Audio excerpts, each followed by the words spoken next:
Hello, Student Extern Committee. My name is Elizabeth Bassette. Thank you for providing this opportunity for students to learn at your hospital, and I hope this interview gives you a little bit of an idea about who I am. I am 22 years old. I grew up in the Upper Valley and around Dartmouth-Hitchcock, and I look forward to settling in there after I graduate. During my med-surg clinical, one of my nurses gave me a report on a patient. He had COPD and pneumonia. I went in his room to get his vitals and do his assessment. I noticed some typical things associated with COPD, fluid overload. He was having trouble breathing, crackles in his lungs.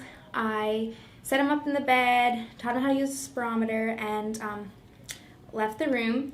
And I got a call, the call bell went on in his room, so I went to check on him, and he was having a panic attack. He was having trouble breathing. I got the nurse came in, they ordered Lasix.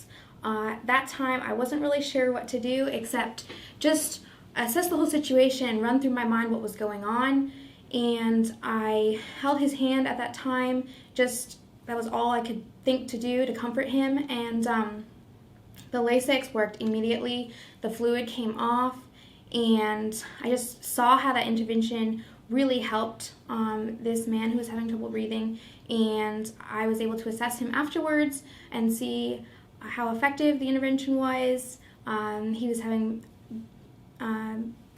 able to breathe easier, and he just looked a lot better, and it was really neat to implement that whole nursing process and just see it work out in real life.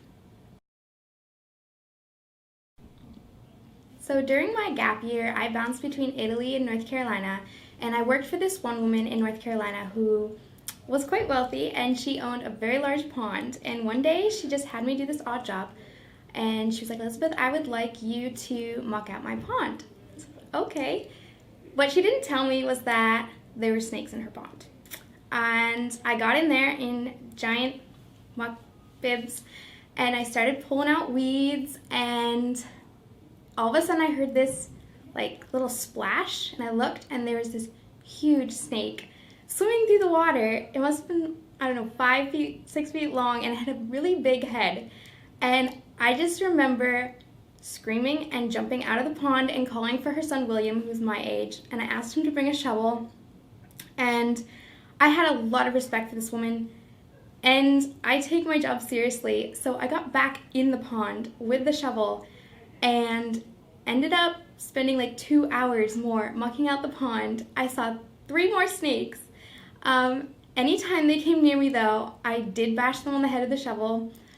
I made sure to just protect myself. I had William stay on the edge. He wasn't much of a bodyguard.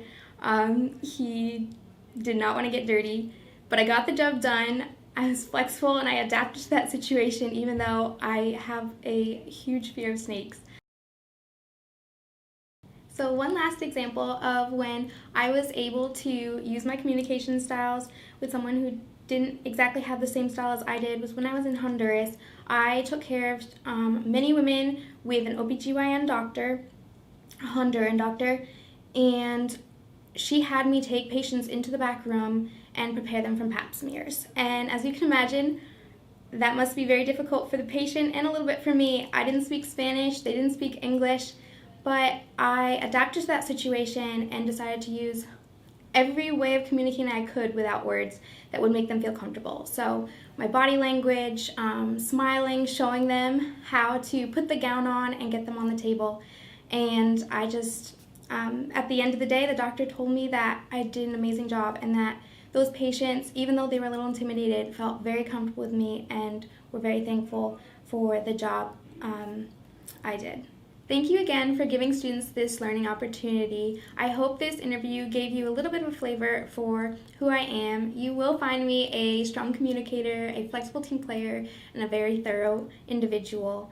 The reason I want this externship program is honestly as a stepping stone to work for Dartmouth long term. That is my main goal, and I'd be happy to answer any other questions you may have for me. So thank you.